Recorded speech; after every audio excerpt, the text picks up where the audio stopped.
ये heat and temperature का part 4 video है। ये सबसे ज़्यादा इम्पॉर्टेंट पार्ट है। इसमें हम लोग जानेंगे कि टेम्परेचर के पैमाने क्या क्या हैं। साइंस का जो सीरीज़ मैं चला रहा हूँ वो आपके CG टेट एग्ज़ाम, छत्तीसगढ़ शिक्षक भर्ती एग्ज़ाम, साथ ही साथ SSC की जितनी भी एग्ज़ाम्स होते हैं साइंस जिसमें इंक्लूड है, उसके लिए बहुत ही ज़्यादा इम्पॉर्टेंट है ये। इसके अलावा ये जो लेक्चर है वो KVS, NVS के एग्ज़ाम्स के लिए भी बहुत ही ज़्यादा इंपॉर्टेंट साबित होने वाला है। तो आप लोग लेक्चर को देखिए और अच्छे से इसका नोट्स बनाइए। तो वीडियो को देरी न करते हुए स्टार्ट करते हैं। किसी वस्तु को मेजर करने के लिए हम लोग क्या करते हैं, विभिन्न प्रकार के मानक का प्रयोग करते हैं। जैसे लंबाई को मापने के लिए हम लोग मीटर का प्रयोग करते हैं, उसके भार को मापने के लिए हम लोग किलोग्राम, ग्राम का प्रयोग करते हैं। वैसे ही हम लोग टेम्परेचर को मापने के लिए पैमाने का यूज करेंगे। ये पैमाने अलग अलग होते हैं जिसको हम लोग यहाँ डिस्कस करेंगे। तो पहले मैं आप लोगों को इन पैमानों के नाम से इंट्रोड्यूस करवा देता हूँ। यहाँ मैंने लिखा है डिग्री सेल्सियस, यह है डिग्री फ़ारेनहाइट, यह है केल्विन और यह है र्यूमर। मैंने यहाँ इनके नीचे पे कुछ कुछ मान लिखे हैं। ये मान क्या है, तो ऊपर वाला मान है फ्रीजिंग पॉइंट, मतलब ऐसा वैल्यू जहाँ पास जल जो है फ्रीज हो जाएगा, बर्फ़ बन जाएगा। और नीचे वाला मान मैंने जो लिखा है वो है बॉइलिंग पॉइंट, मतलब ऐसा मान जहाँ पास जल हमारा बॉयल होने लगेगा। जल के फ्रीजिंग पॉइंट को हम लोग डिग्री सेल्सियस के पैमाने पर देखेंगे तो वो रहेगा 0 डिग्री सेल्सियस, मतलब 0 डिग्री सेल्सियस पर जल बर्फ होगा। जल के बॉइलिंग पॉइंट को हम लोग डिग्री सेल्सियस के पैमाने पर देखें तो वो रहेगा 100 डिग्री सेल्सियस, मतलब 100 डिग्री सेल्सियस पर पानी उबलने लगेगा। अब यही मान को हम लोग देखेंगे फ़ारेनहाइट में, तो फ़ारेनहाइट में यही फ्रीजिंग पॉइंट रहता है 32 डिग्री और इसका बॉइलिंग पॉइंट रहता है 212। वैसे ही केल्विन के पैमाने पे हम लोग देखें तो जल का फ्रीजिंग पॉइंट रहता है 273 और जल का बॉइलिंग पॉइंट रहता है 373। वैसे ही र्यूमर पैमाने में हम लोग देखें तो जल का फ्रीजिंग पॉइंट रहता है 0 र्यूमर और बॉइलिंग पॉइंट रहता है 80 र्यूमर। यहाँ ऊपर में जो मान लिखा है ये आपस में बराबर हैं, 0 और 32, 32 और 273। वैसे ही जो नीचे के मान है वो भी आपस में बराबर हैं। तो ये था टेम्परेचर के पैमाने का बेसिक जानकारी। अब हम लोग डिस्कस करते हैं कि कौन से क्वेश्चन यहाँ से पूछे जा सकते हैं। तो सबसे पहला क्वेश्चन पूछा जा सकता है कि तापमान को मापने के लिए किसका किसका प्रयोग किया जाता है, तो वो है degree Celsius, degree Fahrenheit, kelvin और है र्यूमर। अब हमें क्वेश्चन पूछ सकते हैं कि डिग्री सेल्सियस में जो इनिशियल वैल्यू होता है वो क्या होता है, तो वह होता है 0 डिग्री सेल्सियस। वैसे ही फ़ारेनहाइट के केस में पूछे इनिशियल वैल्यू क्या होता है, तो वह है 32 डिग्री। वैसे ही केल्विन के केस में पूछ दे जो इनिशियल वैल्यू रहता है वो है 273। र्यूमर के केस में पूछे तो वो है 0। अब एक क्वेश्चन यहाँ से और पूछ सकता है कि डिग्री सेल्सियस पैमाने में कितने भाग होते हैं, तो इन दोनों के बीच कितना भाग है, 100 भाग है। वैसे ही फ़ारेनहाइट के पैमाने में कितने भाग होंगे, तो 32 और 212 को घटा देना, मिल जाएगा 180 भाग। वैसे ही केल्विन के केस में हमें पूछे केल्विन पैमाने में टोटल कितने भाग होते हैं, तो 100 भाग होते हैं। वैसे ही र्यूमर के केस में पूछे तो 80 भाग होते हैं। अब यदि हमें तापमान को मेजरमेंट करना होगा तो उसके लिए एक फार्मूला होता है जिसे मैं यहाँ लिखता हूँ।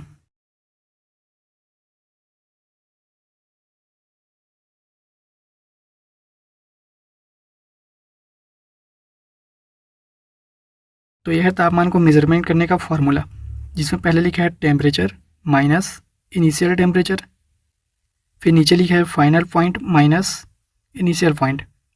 जैसे फॉर एग्जांपल के लिए मैं लेता हूँ फ़ारेनहाइट को, तो फ़ारेनहाइट में पहले हम लोग लिखेंगे टेम्परेचर क्या है फ़ारेनहाइट, फिर माइनस करेंगे इनिशियल पॉइंट क्या है 32, तो 32 लिखेंगे, उसके बाद बटा है, उसके बाद नीचे में लिखा है फाइनल पॉइंट क्या है 212, तो 212 लिखेंगे, माइनस इनिशियल पॉइंट क्या है 32, तो इसको हम लोग सॉल्व करेंगे तो हमें मिल जाएगा f माइनस 32 बट्टा 180।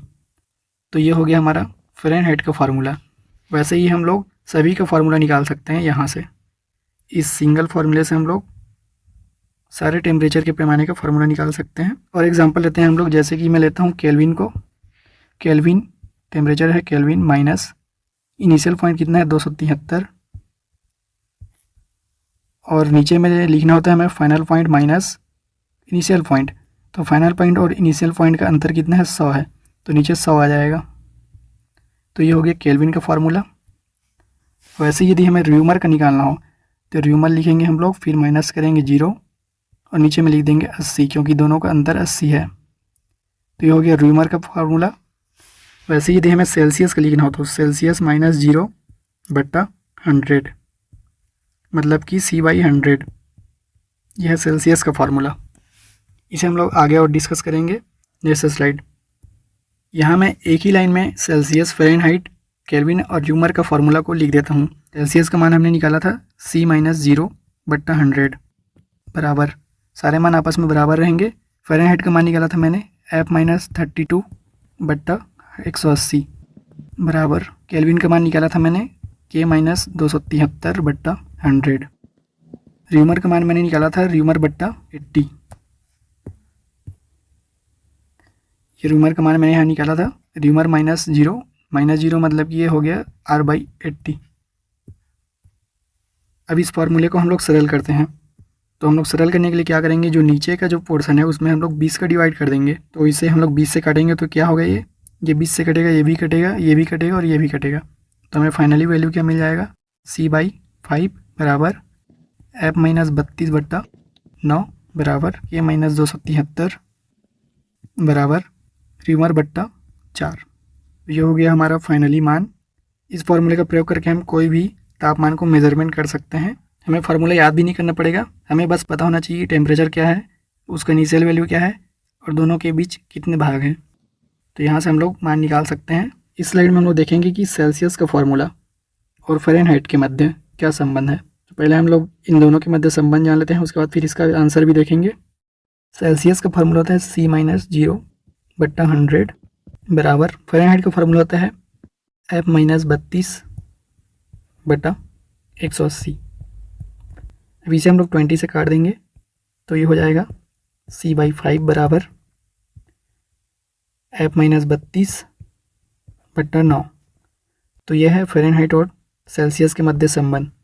अब हमें पूछा है कि कौन से तापमान पर सेल्सियस और फ़ारेनहाइट का मान समान होगा। C=F, इस मान को हम लोग इस फॉर्मूले पे रखेंगे तो हमें क्या मिलेगा, C/5 बराबर, F की जगह मैं C रखूँगा तो C-32/9, इसे हम लोग तिर्यक गुना कर देंगे तो हो गया 9C = 5C-32 × 5। इसे मैं और सॉल्व करता हूँ, 5 को इधर पक्षांतर कर दूंगा तो हो जाएगा 4C बराबर -32 × 5।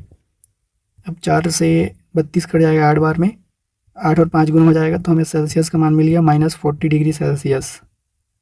मतलब कि -40 डिग्री सेल्सियस ऐसा तापमान होगा जिस पे डिग्री सेल्सियस और फ़ारेनहाइट का मान समान हो जाएगा। तो बहुत ही ज़्यादा इम्पॉर्टेंट पॉइंट है, इसे आप लोग अच्छे से नोट कर लीजिएगा।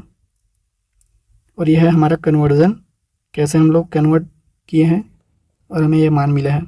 नेक्स्ट स्लाइड, केल्विन और सेल्सियस में संबंध। इसके लिए हमें पहले क्या करना होगा, केल्विन और सेल्सियस का फॉर्मूला लिखना होगा।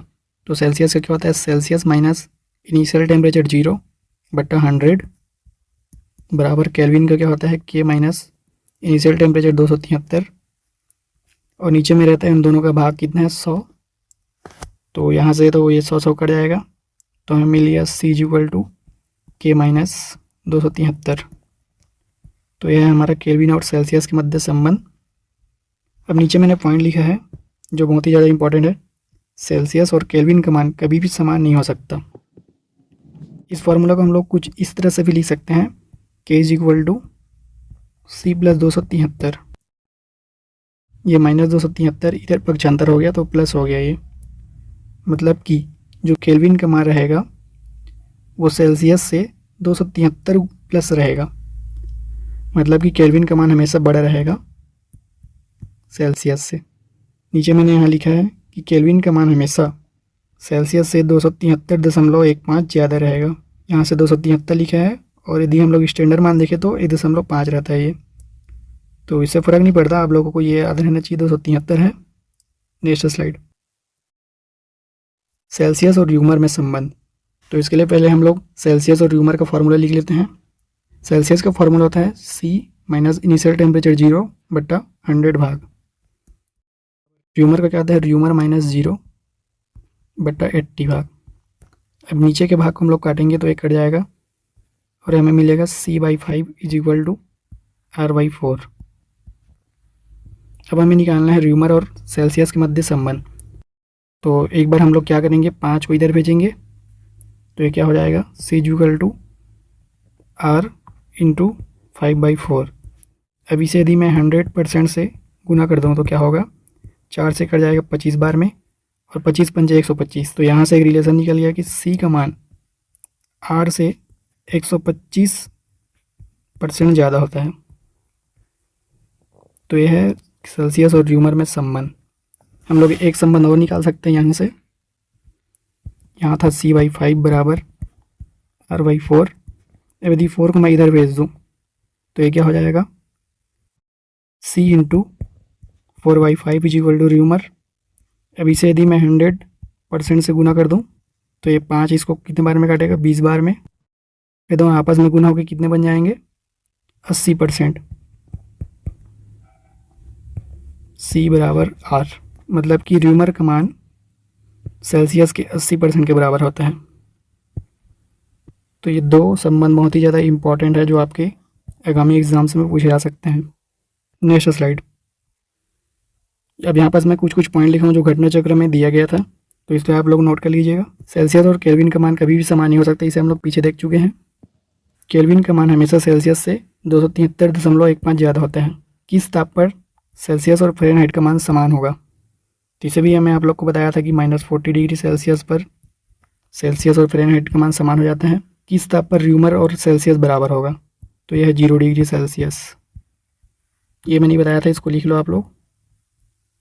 जल का त्रिक बिंदु मान है। सबसे पहले हम लोग जानते हैं कि त्रिक बिंदु क्या है। तो ये ऐसा ताप है जहाँ पर जल लिक्विड में होगा, सॉलिड में होगा और गैस फेस में होगा। तीनों ही फेस में ये जल पाया जाएगा, उसे हम लोग बोलते हैं त्रिक बिंदु। त्रिक बिंदु का मान होता है 273.16। ये दोनों एक ही मान है, इधर 5 5 5 5 है, तो इसे मैं 6 लिख दिया हूँ। Next slide. अब हमारा MCQ आ गया। तो पहला क्वेश्चन है, परम शून्य ताप 0 केल्विन है, तो इसे डिग्री सेल्सियस में क्या बोलेंगे परम शून्य ताप को। इसके लिए हम क्या करेंगे, हमें दी है मान केल्विन में और पूछा है सेल्सियस में, तो सेल्सियस इज इक्वल टू क्या होता है, K-273। अब हमें केल्विन का मान दिया है 0, तो हम लोग इसकी जगह 0 रखेंगे, -273। C का मान हमें मिल गया -273, तो हमारा आंसर हो जाएगा B। Next question number 2, kelvin पैमाने में कितने भाग होते हैं। तो केल्विन पैमाना हमने पीछे पढ़ा था, जिसमें इनिशियल पॉइंट था केल्विन का 273 और फाइनल पॉइंट था उसका 373। तो इन दोनों के मध्य कितना भाग था, 100 भाग। तो हमारा आंसर हो जाएगा D, 100। नेक्स्ट क्वेश्चन, तापमान का यूनिट नहीं है। तापमान का यूनिट कौन सा नहीं है, तो र्यूमर तो है, केल्विन भी है, सेल्सियस भी है, कैलोरी नहीं है। तो हमारा आंसर हो जाएगा C। ऊष्मायन ताप का सबसे ज़्यादा इम्पोर्टेंट पार्ट यही था, टेम्परेचर का कन्वर्जन। यहाँ से आप लोग और भी क्वेश्चंस की प्रैक्टिस कीजिएगा। हीट एंड टेम्परेचर में मैंने अपने साइड से पूरे टॉपिक्स को कवर कर दिया है। यदि कोई भी टॉपिक और रह गया होगा तो आप लोग बताइएगा, मैं उसका और वीडियो ला दूँगा। हीट एंड टेम्परेचर से यदि आप लोग इतने टॉपिक्स को कवर कर लेंगे तो आपका एग्ज़ाम बहुत ही एक्सीलेंट जाने वाला है। तो आप लोग निश्चिंत होकर सारे लेक्चर को देखिए और नोट्स बनाइए। Thanks for watching. इस वीडियो का जो PDF है उसे मैं अपने टेलीग्राम चैनल पर अपलोड कर दूंगा, जो कि फ्री ऑफ कॉस्ट रहेगा, जिसे देखकर आप अपने नोट्स कंप्लीट कर सकते हो। यदि आप लोगों को नोट्स नहीं बनाना है तो आप लोग मेरे से कांटेक्ट कर सकते हो। आप लोगों को PDF नोट्स अवेलेबल करा दिया जाएगा, जिसके लिए आपको 50 रुपीज़ पेमेंट करने होंगे। आप लोग मुझसे कॉन्टेक्ट करने के लिए मेरे इस नंबर पर मैसेज कर देना, हाय करके। यदि वीडियो अच्छा लगा हो तो चैनल को सब्सक्राइब कीजिएगा। Thanks for watching.